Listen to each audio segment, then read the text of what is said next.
I'm Aiden, 28, and I built my tech empire from nothing after my own parents abandoned me financially.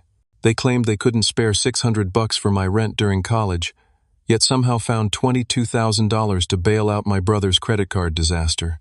Their betrayal fueled my success. The look on my dad's face, when he walked into my company's lobby not knowing I owned the place, was worth every night I spent hungry and cold. Before I tell you how I went from nearly homeless to owning multiple companies, let me know where you're watching from in the comments. Hit that like and subscribe if you've ever had family choose favorites. Trust me, my revenge was worth the wait. Growing up in the suburbs of Boston, Massachusetts, our family looked picture perfect from the outside. My father Richard worked as a mid-level manager at an insurance company, while my mother Margaret taught third grade at the local elementary school. We lived in a modest 4-bedroom colonial with a well-kept lawn and a 2-car garage, the epitome of middle-class American stability. My younger brother Ethan and I shared the second floor, our rooms connected by a bathroom that became a constant battleground as we grew older. From an early age, the differences between us were stark and seemingly defined our value in our parents' eyes. Ethan was the golden child, athletic, charming, and effortlessly popular. He played 3 sports, excelled at baseball particularly, and had a natural ability to make people laugh. Our parents rarely missed his games, proudly wearing team colors and cheering from the bleachers regardless of the weather. My mother would spend hours preparing special protein-packed meals before his big games, and my father dedicated weekends to practicing pitches with him in the backyard. I, on the other hand, was quiet and studious. Computers fascinated me from the moment my elementary school got its first shared PC lab. While Ethan collected trophies that eventually required their own shelf in the living room, I collected knowledge and skills that were less visible, less celebrated. I taught myself coding at 13, built my first rudimentary program at 14, and by 16 I was fixing computers for neighbors to earn extra cash. The pattern of favoritism was subtle at first, but grew more obvious over time. Christmas mornings told the story clearest. Ethan would unwrap the latest gaming console, expensive sports equipment, or trendy clothes. My gifts were practical socks, educational books, or computer parts I had specifically requested with detailed model numbers, which they often got wrong. When I opened a refurbished laptop one year while Ethan got a brand new dirt bike, my mother justified it with, "You're practical, Aiden. We knew you'd appreciate something useful more than something flashy." Family gatherings amplified the disparity. Relatives would ask Ethan about his latest game-winning play while I sat quietly. When I tried sharing news about winning a regional programming competition, my Aunt Barbara would smile politely before turning to ask Ethan about college scouts. My father would beam with pride introducing Ethan to his colleagues, while I was often an afterthought, "And this is our older son, Aiden. He's good with computers." Despite the obvious favoritism, I channeled my energy into academics. I maintained a perfect 4.0 GPA throughout high school, scored 1,500 on my SATs, and won the state computer science competition 2 years running. While Ethan struggled to maintain a C average, I was accepted to one of the top computer science programs in the country, with a partial merit scholarship. The night I received my acceptance letter, I rushed downstairs, hands shaking with excitement. My parents were watching television in the living room. I got in, I announced, holding up the letter. Full acceptance with a $15,000 merit scholarship. My mother looked up briefly. "That's nice, honey. We knew you would." My father nodded. "Good job. Make sure you find out about work-study options." That same evening, when Ethan burst through the door announcing he'd been offered a partial baseball scholarship to a state college with an unremarkable academic reputation, my parents leapt to their feet. My mother hugged him tightly, tears in her eyes, while my father clapped him on the back, repeatedly declaring we needed to celebrate. They ordered pizza called Grandparents and opened a bottle of champagne they'd been saving for a special occasion. I retreated to my room, acceptance letter still in hand, the contrast not lost on me. But I told myself it didn't matter. I was going to create my own success story with or without their enthusiasm. Little did I know how literally that promise would be tested. My first semester at university felt like breathing fresh air after years of being suffocated. For once, I was surrounded by people who spoke my language both literally and figuratively. My roommate Jackson was a brilliant mathematics major who appreciated late-night discussions about algorithm efficiency. My professors recognized my abilities and challenged me accordingly. For the first time, I felt truly seen. I'd started college with cautious optimism about my financial situation. My scholarship covered about 60% of my tuition, and I'd saved nearly $8,000 from my high school computer repair business. My parents had vaguely promised to help out where they could, though they never committed to specific amounts or expenses. "We're not made of money," Aiden, my father, reminded me during move-in day as we passed families unloading expensive furniture and brand-new laptops. "You'll need to be frugal. This was your choice." I had accepted their limitations and budgeted carefully. My apartment was a 20-minute walk from campus, far enough to be affordable, but close enough to be practical. I shared it with 2 other students to keep costs down. I simply worked weekends at the campus IT help desk and avoided the costly social outings that consumed many of my classmates' bank accounts. Everything changed during my 3rd semester. The university announced budget cuts due to endowment losses, and my scholarship was reduced by 30%. This translated to an additional $4,000 per semester I hadn't planned for. I'd already depleted most of my savings covering books, supplies, and living expenses. After staring at my bank account for hours calculating and recalculating possible scenarios, I swallowed my pride and called home. It was a Sunday evening, and I knew both my parents would be there. "Hey, Mom," I began, trying to keep my voice steady. "I've got a bit of a situation with my scholarship." I explained the cuts and my financial predicament. "I've looked at every option," I continued. "I've applied for additional scholarships and taken on more hours at work, but I'm still coming up short. I need about $600 a month for rent until I can find a better solution. Could you and Dad help, just temporarily?" The silence on the other end stretched uncomfortably before my mother replied, "Oh, Aiden, that's terrible timing. Your father and I are really stretched thin right now. The roof needed repairs, and we've had to help your grandmother with her medication costs." My father got on the phone. "Son, we just don't have extra cash lying around. You're smart. You'll figure something out. Maybe take a semester off to work full-time, or find a cheaper place." I ended the call feeling hollow. Taking a semester off would mean losing my remaining scholarship and possibly my spot in the competitive program. Moving to a cheaper place mid-semester would require breaking my lease, paying penalties I couldn't afford, and likely moving much farther from campus. What followed were the hardest months of my life. I took on a second job stocking shelves at a grocery store from 10 at night until 2 in the morning, then a third delivering newspapers before dawn. I slept in fragmented 3-hour chunks between work classes and assignments. I survived on ramen noodles, the cheapest caloric option available, supplemented with free coffee from the computer lab. I walked everywhere to save bus fare, even in the bitter January snow, because every dollar mattered. My apartment was perpetually cold because I kept the thermostat at 55 degrees to minimize utilities. I studied wrapped in every blanket I owned, wearing gloves with the fingertips cut off so I could still type. One particularly brutal week, I rationed my food so severely that I became dizzy during a programming lab. Professor Winters noticed and discreetly brought me a sandwich from the faculty lounge. "You're one of my most promising students, Aiden," she said quietly, "but you look like you're about to collapse. Is everything all right?" I gave her a sanitized version of my situation, too proud to reveal the depth of my struggles. She listened carefully before suggesting I apply for the department's emergency grant program. That grant, $500, allowed me to eat properly for the remainder of the semester. Despite everything, I maintained my GPA and even developed a simple mobile app that earned me a few $100s in monthly revenue. It wasn't much, but it created a small buffer in my bank account for the first time in months. That Thanksgiving, exhausted but proud of my resilience, I drove my ancient Honda Civic back to Boston for the holiday weekend. The car barely made the journey, the heater failing 2 hours into the drive, forcing me to stop every hour to warm my hands at gas station microwaves. I arrived home to find a gleaming new Ford Mustang in our driveway. My brother emerged from the house as I was retrieving my duffel bag from my trunk. "Like it?" Ethan grinned, gesturing to the car. "Early graduation present from Mom and Dad." They got a great deal from Dad's friend at the dealership.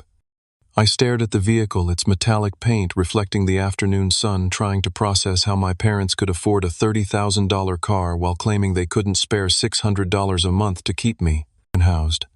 Something inside me cracked, but I forced a smile and congratulated my brother. It wasn't his fault our parents had such different standards for their sons. That weekend, I noticed other signs of financial comfort that contradicted my parents' claims of being stretched thin. New furniture in the living room, my mother's new tablet, golf clubs propped in the corner of the garage.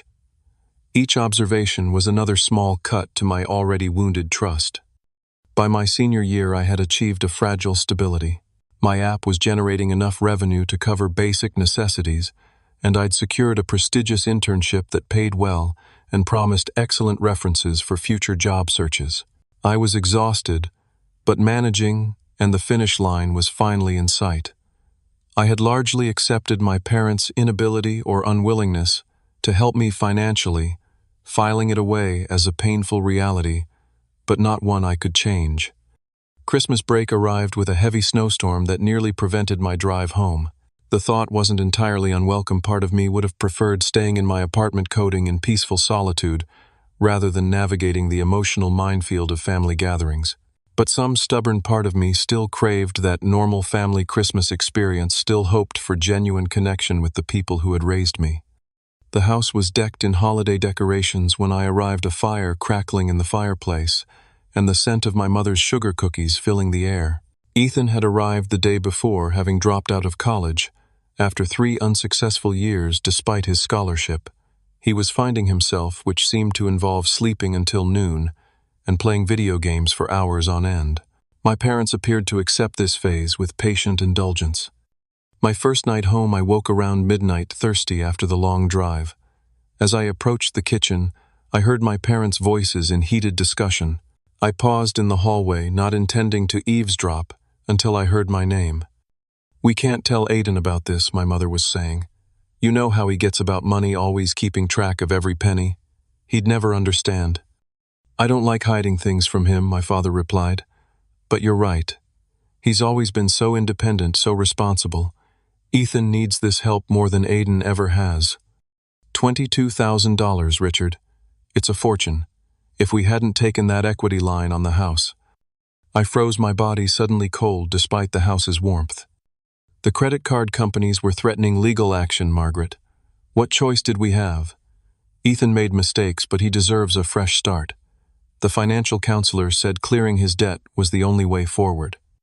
I know. I just hope we did the right thing. I retreated silently to my room.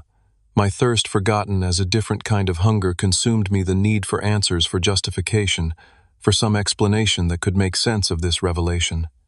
$22,000.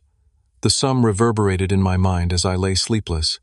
$22,000 would have covered my rent for 3 years. It would have prevented countless nights of hunger, cold, and exhaustion. It would have allowed me to focus on my studies instead of working until my body gave out. And my parents had it all along, or at least they had access to it through their home equity. The next morning, I sat at the breakfast table observing my family through new eyes. My mother bustled around making pancakes, Ethan's favorite. My father read the newspaper, occasionally commenting on headlines. Ethan scrolled through his phone, yawning dramatically. It was a scene of domestic normalcy that now felt like an elaborate facade. I waited until we were all seated, food served, before I spoke. "I heard something interesting last night." I began, my voice steadier than I felt.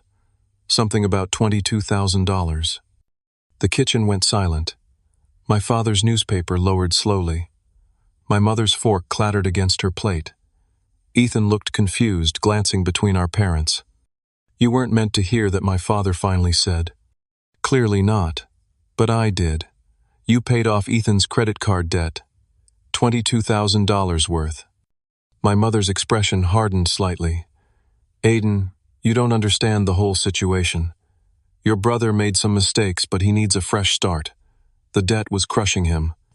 "Crushing him," I repeated, while I was literally counting pennies for ramen, while I was working 3 jobs and still barely making rent, while I was walking miles in snow because I couldn't afford bus fare.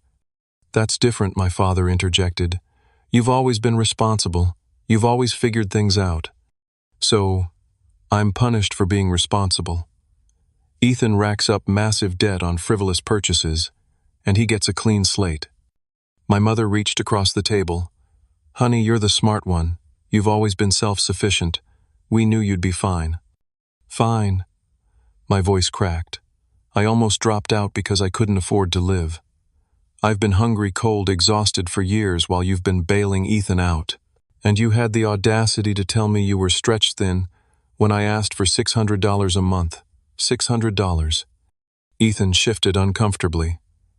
"Dude, I didn't know you were struggling that bad." "Of course you didn't. No one in this family has ever bothered to ask." I pushed back from the table. "I'm not hungry anymore." The remainder of Christmas break was tense and stilted. My parents attempted weak justifications that only deepened my sense of betrayal. "We thought you'd refuse help anyway. You seem to be managing. Your brother isn't as capable as you are." Each excuse was another twist of the knife. The breaking point came 3 days before I was due to return to campus. We were watching television in strained silence when Ethan casually mentioned his plans for spring break. "Mom and Dad are helping me book that Europe trip we talked about," he said, scrolling through his phone. "Paris, Rome, Barcelona. Gonna be epic." I looked at my parents, who had the decency to appear uncomfortable but didn't contradict him. Something final snapped inside me. I stood without a word and went upstairs to pack my things. As I threw clothes into my duffel bag, I made a decision that would alter the course of my life. I would finish my degree relying on no one but myself. And then I would disappear from their lives as completely as they had disappeared from mine when I needed them most. I left before dawn the next morning, leaving only a brief note. "Going back early. Need to prepare for final semester." The drive back to campus was 18 hours of crystallizing resolve, each mile putting distance between me and the family that had failed me so completely. Back on campus with a newfound clarity, I channeled my hurt and anger into strategic planning. My final semester would be crucial, not just academically, but as the foundation for my complete independence. I needed a job that would support me immediately after graduation, one that wouldn't tie me to a specific location or make me easily findable. I focused my job search exclusively on remote positions with tech startups. These companies valued skills over credentials and offered flexibility that traditional corporations couldn't match. I updated my portfolio with projects I'd completed during sleepless nights, polished my resume, and practiced interview questions between classes. After 17 applications and 12 interviews, I received an offer from a promising San Francisco startup developing data analytics tools. The salary was modest by tech standards, but more than enough for my needs, and critically, it was fully remote. I accepted immediately, negotiating a start date 2 weeks after graduation. I told no one about my plans, not my roommates, not my professors, not the few friends I'd made during my time at university. I knew that maintaining connections meant potential leaks of information back to my family. Complete severance required complete secrecy. My graduation ceremony arrived on a bright May morning. The auditorium was filled with proud families cheering as their children crossed the stage. My row was particularly enthusiastic parents, standing and whistling as each name was called. When Aidan Sullivan echoed through the speakers, the audience applauded politely, the generic recognition given to students whose families weren't present. I hadn't invited my parents, hadn't even told them the date. As I accepted my diploma, I scanned the crowd briefly, half expecting to see them despite my silence. They weren't there, confirming what I already knew: the severance was mutual.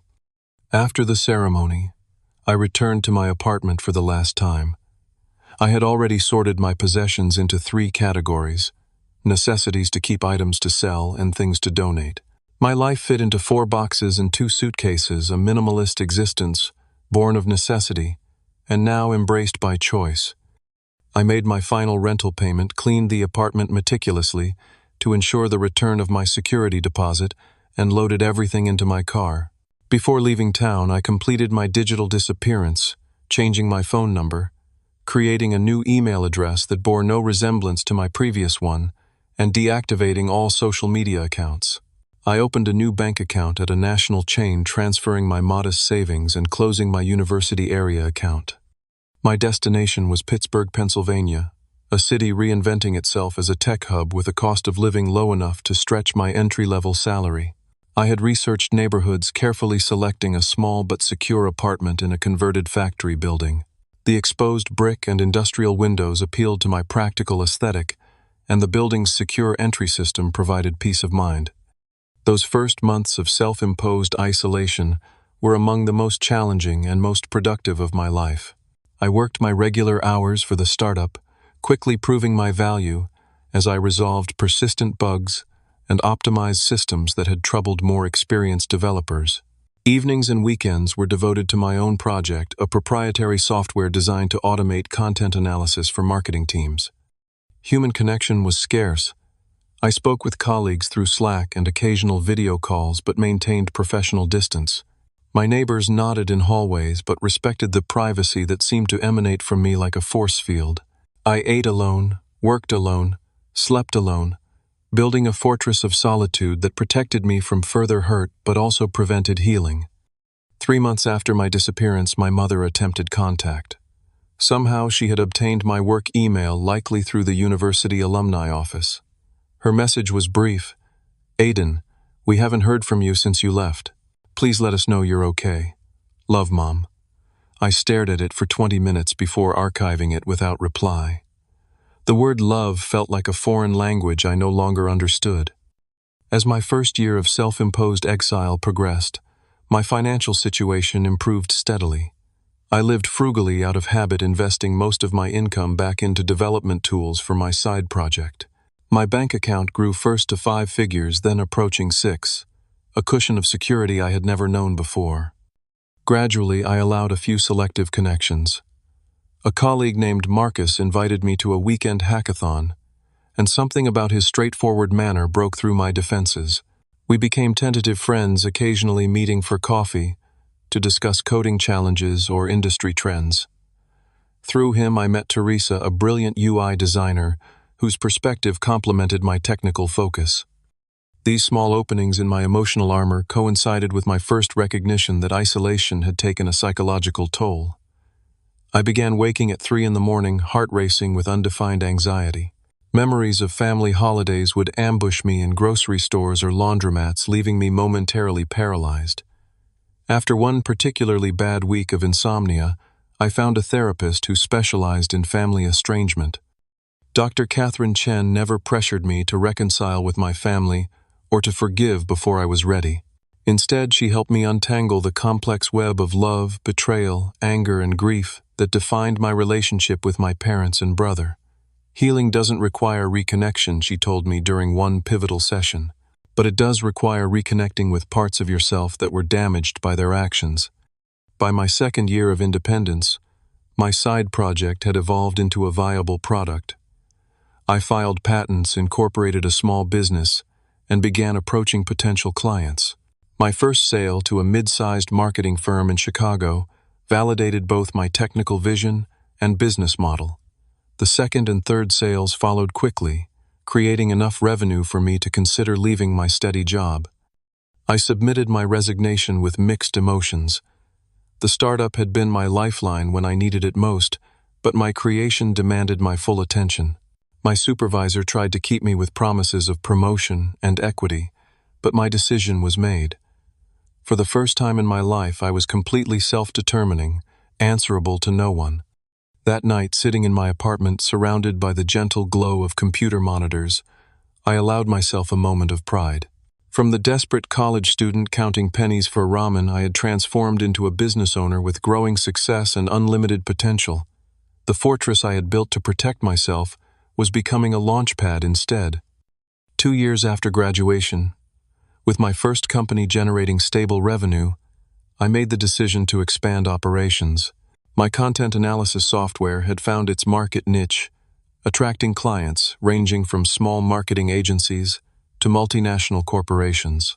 Working from my Pittsburgh apartment had served me well during the bootstrap phase, but to truly scale, I needed a proper office and a team. Chicago became my next home base, centrally located with a robust tech ecosystem and more affordable than coastal hubs. I leased a modest office space in the West Loop, an area transforming from industrial wasteland to innovation district.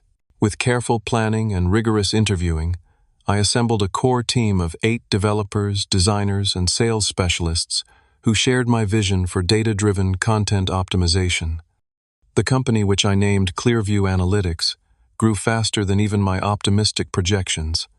Our client list expanded from 20 to over 100 within 18 months. My technical background, combined with an unexpected talent for strategic business development, created a powerful foundation. By the end of our second year in Chicago, we had grown to 50 employees and moved to larger offices overlooking the Chicago River. Our breakthrough came when NetStream, a major digital media conglomerate, approached us about acquisition. Their offer was generous, 8 figures plus stock options, but included terms that would have required me to relinquish control.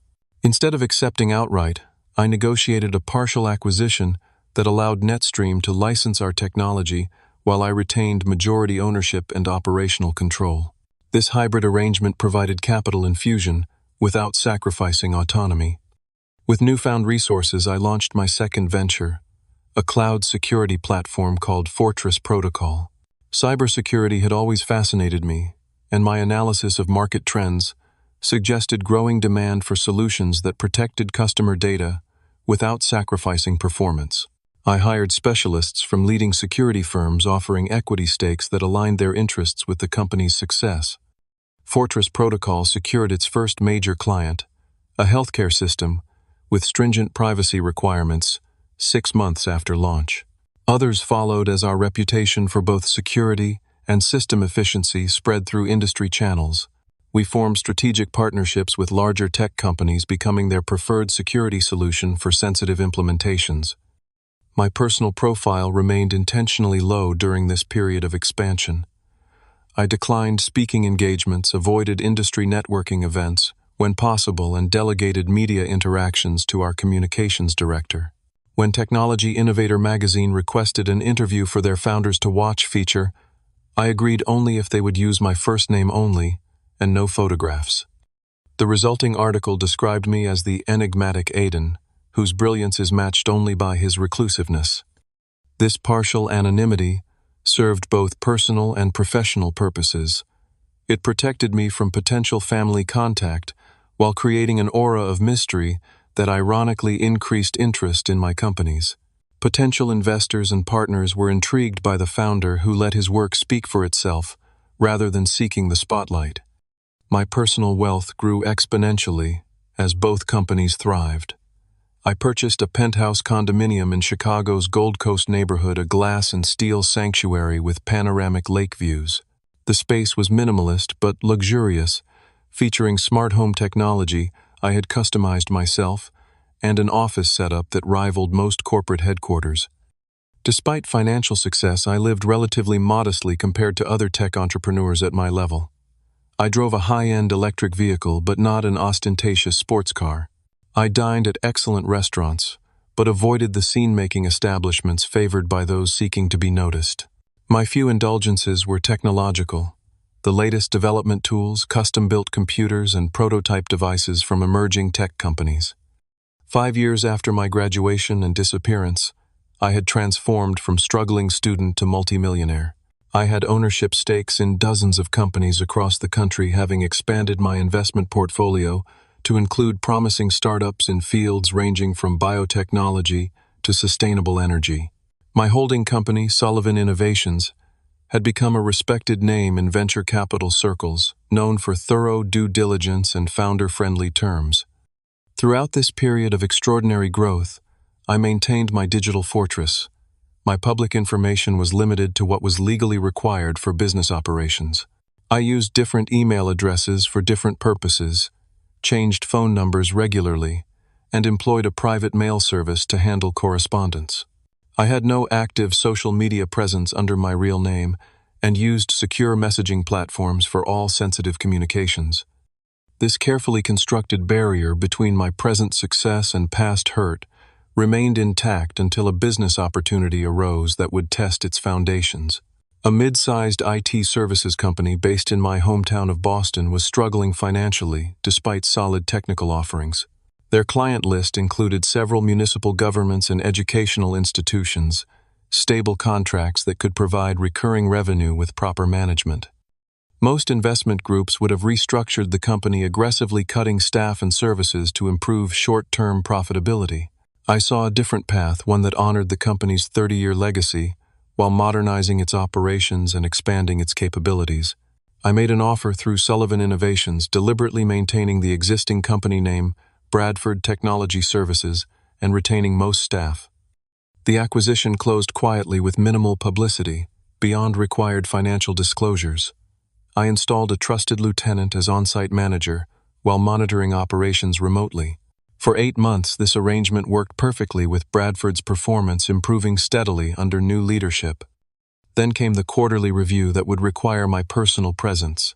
As I booked my flight to Boston, I felt an unfamiliar tightness in my chest, anxiety about returning to the city where my family still lived, still unaware of the success I had built from their rejection.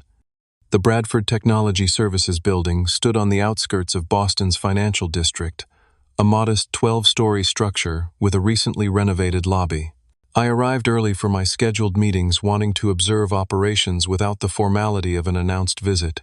Dressed in a tailored navy suit that reflected my position but wouldn't draw undue attention, I entered through the main doors rather than the executive entrance. The reception area was bright and professional, with the company's blue and silver logo prominently displayed behind a curved desk. 2 receptionists managed a steady flow of visitors and calls. I stood back, observing the efficiency of their workflow and the general atmosphere. Employees nodded respectfully to each other as they passed through the security turnstiles, suggesting a collegial culture I was pleased to see had survived the acquisition. As I waited for an appropriate moment to approach the reception desk, the main doors opened again. A gray-haired man in his early 60s entered, his posture slightly stooped but still recognizable. My father. Time seemed to slow as my brain processed this impossible coincidence. He had aged considerably in the 5 years since I'd last seen him. Deep lines framed his mouth and eyes, and his formerly dark hair was now almost completely silver. He wore a suit that had once fit him well, but now hung slightly loose on his frame. I stepped behind a decorative pillar, heart pounding, as I watched him approach the reception desk. A primitive instinct urged me to flee, to preserve the carefully constructed separation between my past and present. But a stronger impulse kept me rooted in place, the need to understand why he was here in this building on this particular morning. "Good morning," he said to the younger receptionist. "I'm hoping you might be able to help me with something." "Of course, sir. How can I assist you today?" Her voice was professionally pleasant. "I'm looking for information about someone who might work here. My son, Aiden Sullivan. I've been trying to locate him for some time." The receptionist's expression remained neutral. "Let me check our directory, sir." "Sullivan, you said?" "Yes, Aiden Sullivan. He would be around 28 now. Computer science background." She typed briefly on her keyboard. "I'm not seeing anyone by that name in our current employee database. Let me check with human resources to be certain. May I ask your name, sir?" "Richard Sullivan. I'm his father." She picked up her phone and dialed an internal extension. "Hi, Melissa. I have a gentleman at reception looking for an employee named Aiden Sullivan. Yes, I checked the main directory. His father, Richard Sullivan. Yes, I'll hold." As the receptionist waited on hold, I made my decision. 5 years of silence had created a barrier that felt impenetrable, but seeing my father, older, smaller, somehow awakened something unexpected. Not forgiveness, not yet, but curiosity. Why now? Why here? I stepped forward, emerging from behind the pillar.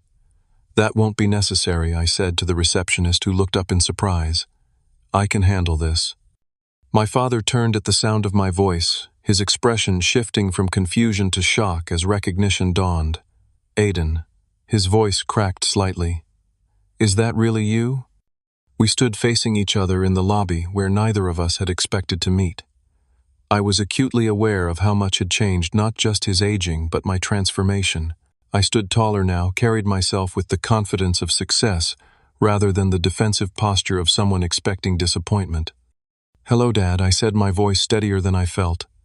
"This is unexpected." He seemed unable to form words for a moment, his eyes taking in my appearance, the quality of my suit, my composed demeanor. "I've been looking for you," he finally managed. "For years. You just disappeared." "I did," I acknowledged. "That was intentional." The receptionist was watching our exchange with professional discretion but obvious curiosity. "Would you like to use one of the conference rooms, Mr. Sullivan?" she asked, clearly addressing me rather than my father. My father's eyes widened slightly at this deference. "Mr. Sullivan." "That would be helpful, Janice. Thank you." I gestured toward a small meeting room off the lobby. "Shall we?" My father followed me wordlessly into the room. Once the door closed behind us, he seemed to deflate slightly, sinking into one of the chairs around the polished table. "I found you through that technology magazine," he said without preamble. "The article only used your first name, but there was mention of your college and graduation year. I've been tracking down leads ever since." I remained standing, maintaining the subtle power dynamic. "And now you've found me. Why?" "Because you're my son." He stated it as if it were the most obvious thing in the world. "Because your mother cries on your birthday every year. Because Ethan asks about you constantly." I raised an eyebrow at this last claim. Does he? The brother who never noticed I was struggling, who took and took while I went without. He knows now. We all do. My father ran a hand through his thinning hair. "Ethan's life fell apart after you left.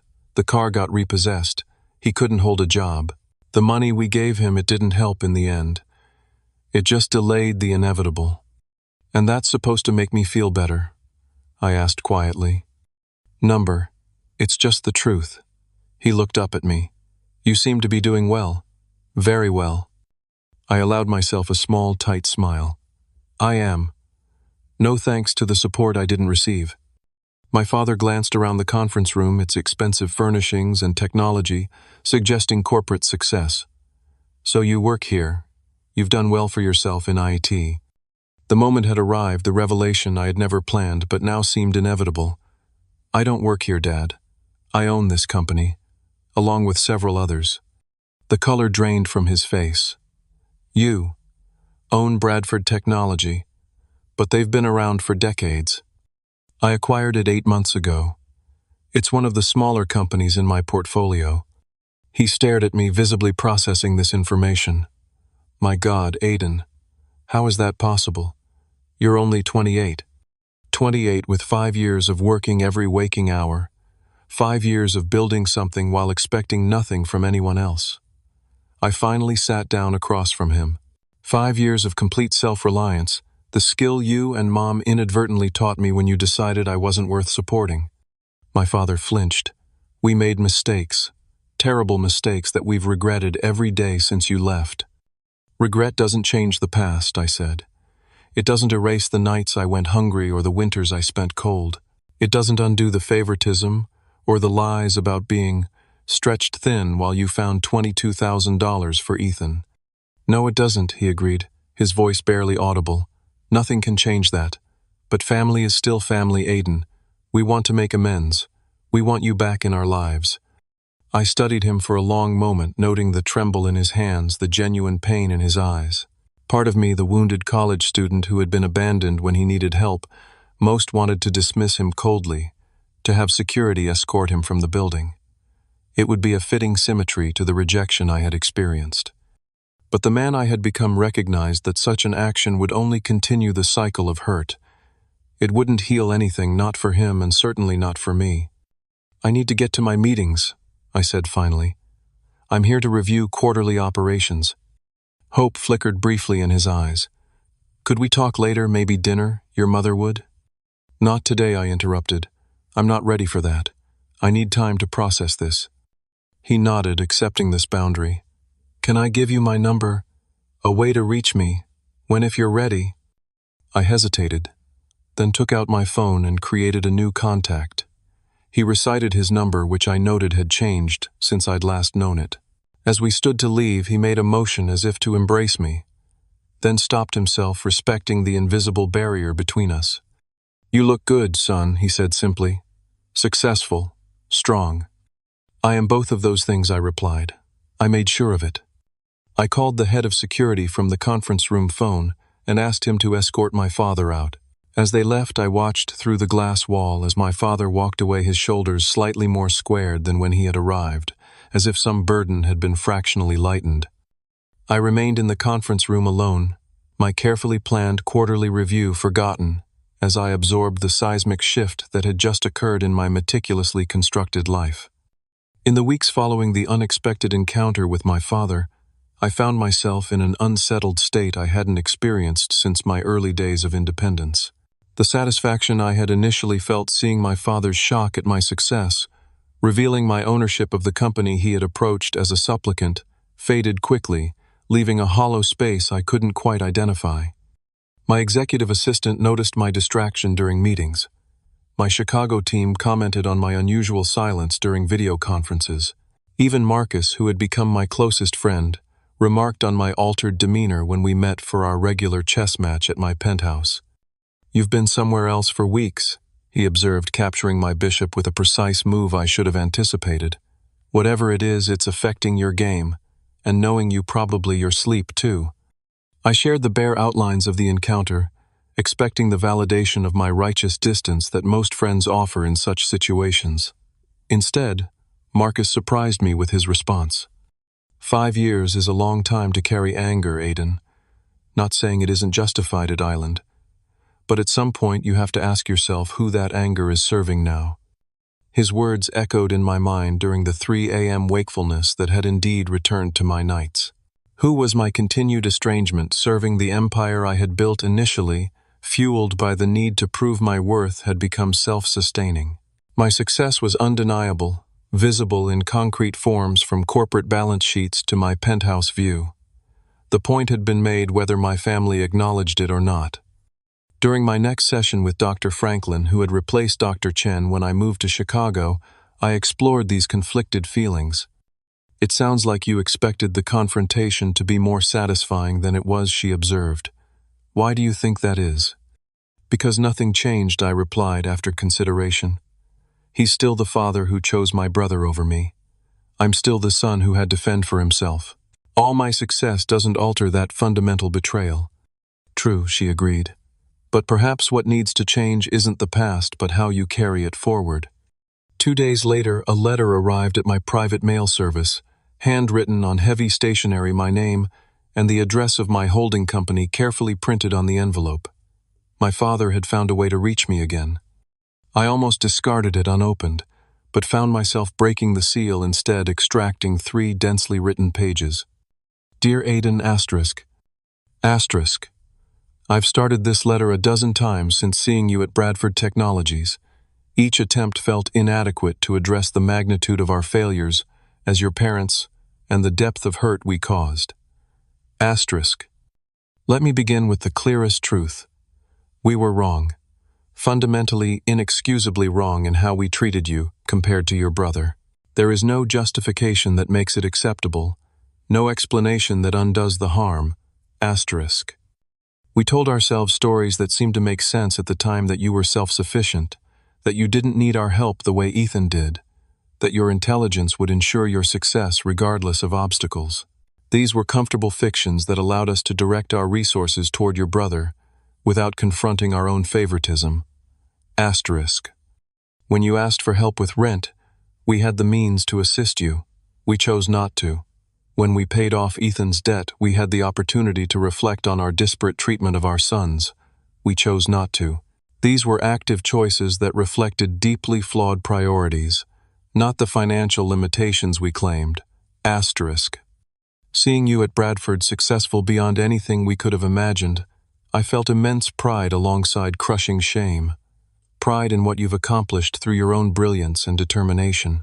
Shame in knowing we contributed nothing to that success, except perhaps the adversity that fueled your drive. Your mother and I have spent 5 years reflecting on our failures. Ethan, too, has come to recognize the inequity of his privileged position in our family. His subsequent struggles, which I mentioned during our meeting, are not shared to engender sympathy, but to illustrate that our approach failed both our sons in different ways. Asterisk. We don't expect forgiveness.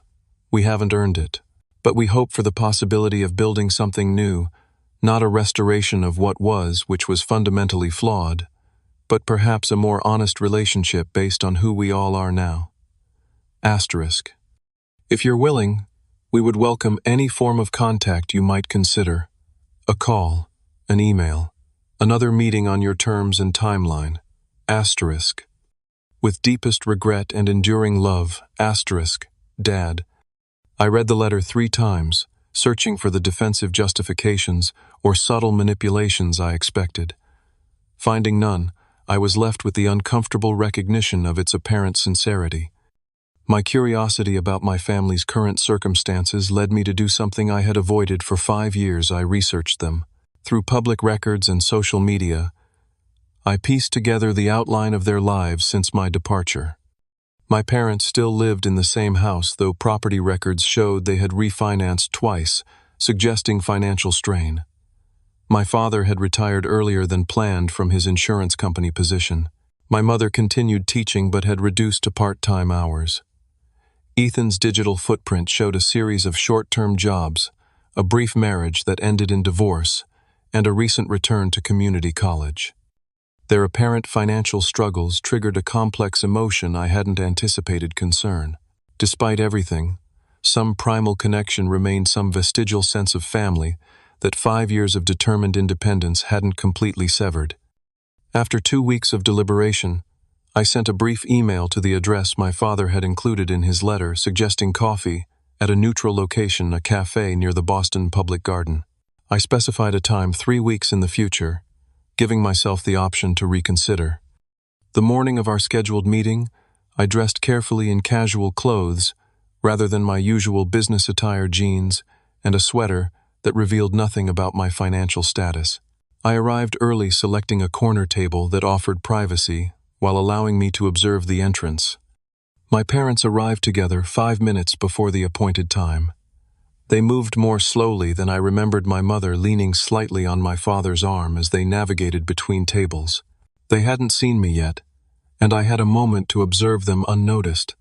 The additional gray in my mother's hair, the reading glasses hanging from a chain around her neck, the careful way my father scanned the room. When our eyes met, my mother's hand flew to her mouth, tears immediately welling. My father gently guided her forward, his own expression a mixture of hope and trepidation. The conversation that followed was unlike any we had ever had, raw, honest, painful, but ultimately productive.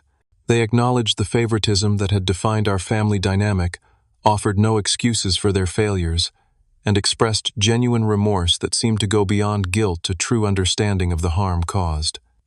"We don't expect you to forget what happened," my mother said at one point, her voice steady despite her tears. "We just hope you might consider allowing us some small place in your life going forward. On your terms," my father added quickly, "whatever boundaries you need." I made no promises that day, but I didn't close the door either. We agreed to proceed slowly with clear expectations and defined limits. I was not rejoining family holidays or weekly dinners, but I would accept occasional communication and consider further meetings depending on how things progressed. As I rebuilt this cautious connection with my parents, I found myself reflecting on the journey that had brought me to this point. The desperate college student counting pennies for ramen had become a successful entrepreneur with resources beyond what he could once have imagined. The hurt and anger that had fueled my initial drive had served their purpose, but had become increasingly heavy baggage to carry.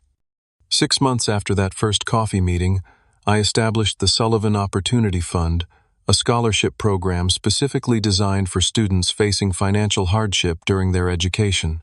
The application process was simple, focusing on need rather than academic achievements, and the support covered not just tuition but living expenses, ensuring recipients could focus on their studies without the crushing stress I had experienced. I found unexpected fulfillment in reading the applications and personal stories of students who reminded me of my younger self.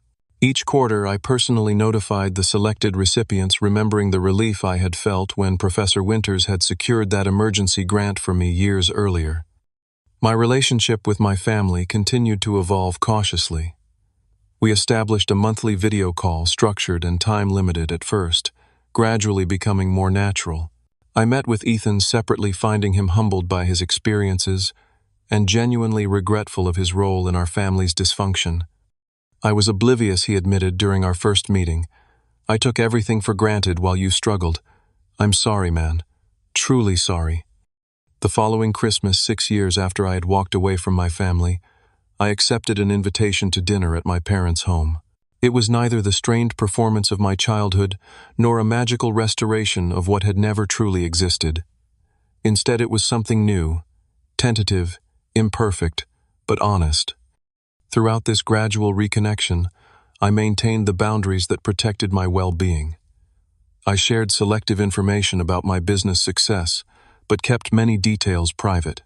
I limited the frequency and duration of contact. I continued my therapy sessions, processing each interaction and ensuring I wasn't slipping back into old, unhealthy patterns of seeking approval or acceptance. Most importantly, I recognized that while family connections might enhance my life, they no longer defined it. I had built a chosen family of loyal friends, trusted colleagues, and mentors who valued me for exactly who I was. My sense of worth no longer depended on external validation, parental or otherwise. The empire I had built continued to thrive and expand, but my perspective on its purpose evolved. What had begun as a vehicle for proving my value became a platform for creating positive impact. I implemented generous employee benefits, prioritized ethical business practices, and directed significant resources toward educational initiatives and technology access programs for underserved communities. Looking back on the desperate college student I once was, I recognize both his pain and his resilience. The journey from that point to my current success taught me lessons no university course could provide about self-reliance, about the difference between forgiveness and forgetting, about the power of redirecting pain toward purposeful action rather than destruction. Most profound was the realization that true success isn't measured by bank accounts or business acquisitions, but by the freedom to define your own path forward. For me, that meant creating a life of purpose, surrounding myself with genuine connections, and eventually finding the strength to engage with my past without being controlled by it. If you're watching this and struggling with family wounds of your own, know that your path to healing is uniquely yours. Some relationships can be carefully rebuilt with proper boundaries. Others are better left behind. The most important relationship to repair is the one with yourself. Have you experienced family favoritism or had to create success entirely on your own? Share your story in the comments below. Subscribe if this resonated with you, and hit that like button if you've found your own way to turn pain into power. Thank you for listening to my journey from betrayal to success, to something I never expected to find peace.